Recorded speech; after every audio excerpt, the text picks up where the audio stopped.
नमस्कार. आजच्या या विशेष विश्लेषणामध्ये आपण एका अशा विषयावर बोलणार आहोत जो तुमचा डेअरी आणि पशुपालन व्यवसायाकडे बघण्याचा संपूर्ण दृष्टिकोनच बदलून टाकेल. बहुतांश वेळा होतं काय, पशुपालक खूप कष्ट करतात पण तरी त्यांच्या हाती निराशाच लागते. असं का होतं? यामागे नक्की कोणतं अर्थशास्त्र दडलंय? आज आपण ह्याच प्रश्नांची उत्तरे शोधणार आहोत आणि एका सामान्य पशुपालकाकडून स्मार्ट उद्योजक होण्याचा प्रवास समजून घेणार आहोत. चला तर मग थेट विषयाला सुरुवात करूया. एक अत्यंत साधा वाटणारा प्रश्न आहे. तुम्ही फक्त एक शेतकरी आहात की एक कमॉडिटी ट्रेडर? विचार करा, बाजारात दुधाचा किंवा मटणाचा भाव काय असेल हे ठरवणं आपल्या हातात नसतं. आपण फक्त आहे तो भाव स्वीकारणारे असतो. पण ते उत्पादन करण्यासाठी लागणारा खर्च हा पूर्णपणे आपल्या नियंत्रणात असतो. हाच तो विचार आहे जो आपल्याला एका असहाय्य शेतकऱ्याकडून एका सक्षम व्यावसायिक उद्योजकाकडे घेऊन जातो. पुढच्या काही मिनिटात आपण या 5 अत्यंत महत्त्वाच्या गोष्टी समजून घेणार आहोत. 70% नियम, शेतकरी विरुद्ध कॉमोडिटी ट्रेडर मानसिकता, मुरघासाची ताकद, उत्पादन खर्चावर नियंत्रण कसं ठेवायचे आणि शेवटी गोठ्यातली छुपी गळती कशी थांबवायची. सुरुवात करूया आपल्या पहिल्या आणि सर्वात महत्त्वाच्या संकल्पनेपासून, 70% नियम. आता मला सांगा, बाजारावर खरंच कोणाचं नियंत्रण असतं? आपल्याला नेहमी असं वाटतं की दुधाचे दर, बाजारातली मागणी आणि सरकारी धोरणे यावरच आपलं आर्थिक यश अवलंबून आहे. पण आपण रोज सकाळी डेअरीला फोन करून भाव वाढवायला तर सांगू शकत नाही ना. मग आपल्या हातात नक्की काय आहे? तर आपल्या हातात आहे आपला उत्पादन खर्च, आणि खरी श्रीमंती तिथेच लपलेली आहे. पशुपालन व्यवसायातलं हे गणित अगदी साधं आहे. तुमच्या एकूण दैनंदिन खर्चापैकी जवळपास 70% खर्च हा केवळ आणि केवळ जनावरांच्या खाद्यावर होतो. उरलेले 30% मजुरी, वीज आणि औषधांवर जातात. सोप्या भाषेत सांगायचं तर खिशातला प्रत्येक 1 रुपया खर्च करताना त्यातले 70 पैसे थेट जनावराच्या पोटात जात आहेत. त्यामुळे आपलं पूर्ण लक्ष मजुरांच्या पगारावर न ठेवता जनावरांच्या खाद्याच्या नियोजनावर असायला हवं. हे नफ्याचं गणित एकदा नीट समजून घ्या. खूपच भारी आहे हे. समजा एका सामान्य शेतकऱ्याने 100 रुपयांची विक्री केली. त्यातले 70 रुपये खाद्यावर आणि 20 रुपये इतर खर्चावर गेले, तर त्याच्या हातात उरले फक्त 10 रुपये. पण जर एका स्मार्ट उद्योजकाने थोडं डोकं लावून खाद्य खर्चात फक्त 10% म्हणजे 7 रुपयांची बचत केली, तर त्याचा निव्वळ नफा थेट 17 रुपयांवर जातो. विचार करा, खर्चात फक्त 7 रुपयांची कपात, पण नफ्यात थेट 70%ची वाढ. यासाठी दुधाचे भाव वाढण्याची वाट बघायची अजिबात गरज पडली नाही. पण आता खर्च वाचवायचा म्हणजे जनावराला खायलाच कमी द्यायचं असं नाही बरं का. इथे फीड कन्व्हर्जन रेशो म्हणजेच FCR समजून घेणं खूप गरजेचं आहे. जनावर हे एका इंजिनासारखं आहे. गाडी घेताना आपण कसं मायलेज बघतो, अगदी तसाच जनावरांचा FCR असतो. त्यांना असा संतुलित आहार द्यायला हवा ज्याचा प्रत्येक कण दुधात रूपांतरित होईल आणि शेणावाटे वाया जाणार नाही. काही पशुपालक थोडे पैसे वाचवण्यासाठी स्वस्त आणि निकृष्ट दर्जाचा चारा देतात. आज पेंड नाही दिली तर काय होतंय असा विचार करतात. पण इथे लपलेली भूक किंवा हिडन हंगर काम करत असते. योग्य पोषण न मिळाल्यामुळे गायीचं दूध तर कमी होतंच, पण सर्वात भयानक म्हणजे तिची प्रजनन क्षमता बिघडते. जी गाय वेळेवर गाभण राहायला हवी ती राहत नाही. म्हणजे बघा, 1000 रुपये वाचवण्याच्या नादात नकळत 10,000 रुपयांचं नुकसान होतं. हा पूर्णपणे चुकीचा मार्ग आहे. आता वळूया आपल्या दुसऱ्या भागाकडे, शेतकरी विरुद्ध कमॉडिटी ट्रेडर. इथेच खऱ्या बिझनेस माइंडसेटची परीक्षा असते. या 2 वेगवेगळ्या मानसिकता आहेत. एक सामान्य शेतकरी काय करतो, जेव्हा गोठ्यातली खाद्याची पोती संपतात तेव्हा तो पळत दुकानात जातो आणि दुकानदार सांगेल त्या भावाने खरेदी करतो. पण एक स्मार्ट पशुपालक एका कमॉडिटी ट्रेडरसारखा विचार करतो. त्याला पक्क माहीत असतं की जनावराचं खाद्य फॅक्टरीत नाही तर शेतात पिकतं आणि शेतीमालाचे भाव कधीच स्थिर नसतात. त्यामुळे तो हंगामाचा पुरेपूर फायदा घेतो. मक्याचंच उदाहरण घेऊया. ऑक्टोबर-नोव्हेंबरमध्ये जेव्हा नवीन पीक येतं तेव्हा बाजारात पुरवठा प्रचंड असतो. त्यामुळे मका 15-16 रुपये किलोने मिळतो. हीच खरेदीची सुवर्ण संधी असते.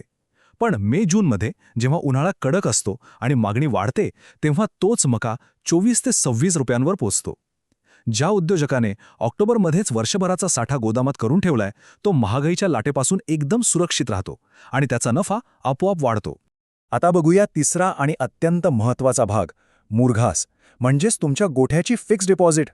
उन्हाळ्यात जेव्हा हिरवा चारा संपतो आणि जनावरांना वाळलेला चारा दिला जातो तेव्हा दुधाचं प्रमाण आणि फॅट दोन्ही लगेच खाली येतं. या समस्येवर मुरघास हा एकमेव रामबाण उपाय आहे. मुरघास म्हणजे सोप्या भाषेत सांगायचं तर हिरव्या चाऱ्याची फिक्स डिपॉझिट किंवा FD. पावसाळ्यात केलेली ही FD उन्हाळ्याच्या कठीण काळात उत्तम परतावा देते. मुरघास हा केवळ साठवलेला चारा नाहीये, तर ते एक विज्ञान आहे. हे जनावरांसाठी अगदी लोणच्यासारखं काम करतं. वाळलेल्या चाऱ्यात पोषणमूल्य नसतात, पण मुरघासातला ओलावा, साखर आणि जीवनसत्व अगदी तशीच टिकून राहतात. सर्वात भारी गोष्ट म्हणजे गाईला रोज अन्नातला बदल आवडत नाही. मुरघासामुळे त्यांना 365 दिवस एकसारखी चव मिळते. पोटातील जीवाणू स्थिर राहून उत्तम पचन करतात. आणि हो, रोज चारा कापून आणण्याचे कष्ट वाचल्यामुळे मजुरीच्या खर्चात थेट 30% बचत होते. आता प्रश्न येतो खिशाचा. विकतचा मुरघास आणीबाणीच्या काळात ठीक आहे, पण तो रोज वापरणं परवडत नाही, कारण त्याला 5 ते 6 रुपये प्रति किलो खर्च येतो. यावर सर्वात उत्तम आणि स्मार्ट उपाय म्हणजे स्वतःच्या शेतात मका पिकवून त्याचा घरच्या घरी मुरघास बनवणं. याला खर्च येतो फक्त 2 ते 3 रुपये किलो. ज्याच्याकडे स्वतःचा चारा आणि स्वतःचा मुरघास आहे, तो बाजारात दुधाला थोडे कमी पैसे मिळाले तरीही नेहमी नफ्यातच राहतो. आता आपण चौथ्या भागाकडे वळूया. उत्पादन खर्चावर नियंत्रण कसं मिळवायचं ते बघूया. पारंपरिक गोठ्यांमध्ये काय होतं? आधी पेंड, मग हिरवा चारा आणि शेवटी वाळलेला कडबा दिला जातो. यात गाय फक्त तिला जेवढं आवडतं तेवढंच खाते आणि जवळपास 30% चारा वाया जातो. हे नुकसान म्हणजे थेट तुमचा नफा कचऱ्यात फेकून देण्यासारखं आहे. यावर उपाय आहे TMR, म्हणजेच टोटल मिक्स्ड रेशन मशीनचा वापर. यात सगळा चारा आणि पेंड एकत्र मिसळली जाते. यामुळे जनावराला निवडून खाण्याचा पर्याय उरत नाही. प्रत्येक घासात योग्य प्रोटीन आणि फायबर जातं. यामुळे चारा वाया जाणं थांबतं आणि दूध उत्पादनात थेट 15% वाढ होते. आणखी एक मोठी चूक आपण करतो. गायीने 2 टोपल्या भरून हिरवं गवत खाल्लं म्हणजे तिचं पोट भरलं असं आपल्याला वाटतं. पण हा एक दृष्टीभ्रम आहे. कोवळ्या गवतात तब्बल 90% पाणी असतं. गायीने 10 किलो गवत खाल्लं तर तिच्या पोटात 9 लिटर पाणी आणि फक्त 1 किलो अन्न जातं. दुधाची निर्मिती पाण्यापासून नाही, तर या कोरड्या अन्नातून म्हणजेच ड्राय मॅटरमधून होते.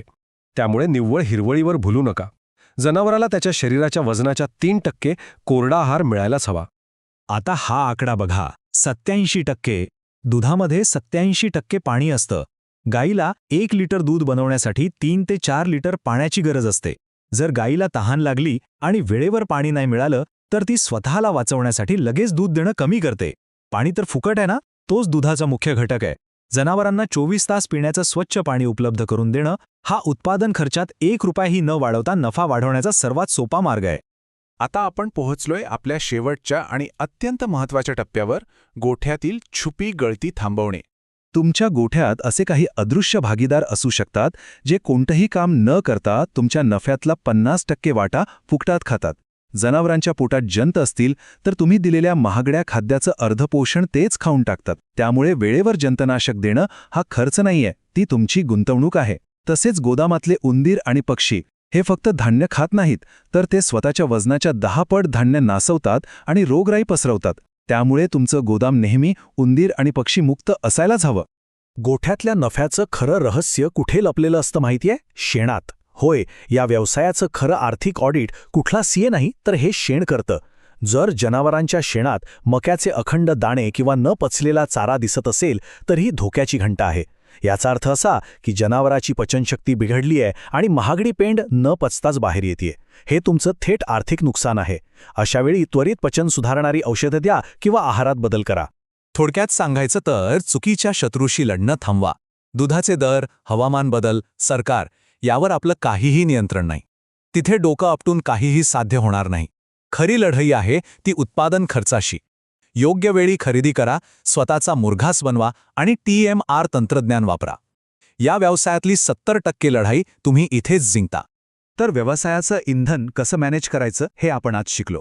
पण हे इंधन ज्या मशीनमध्ये जाणार आहे ते आतून सुरळीत चालण्यासाठी जनावरांचं प्रजनन चक्र आणि निसर्गाचं घड्याळ समजून घेणं अतिशय आवश्यक आहे. पुढच्या प्रवासात आपण याच निसर्गाच्या घड्याळाची गुपिते उलगडणार आहोत.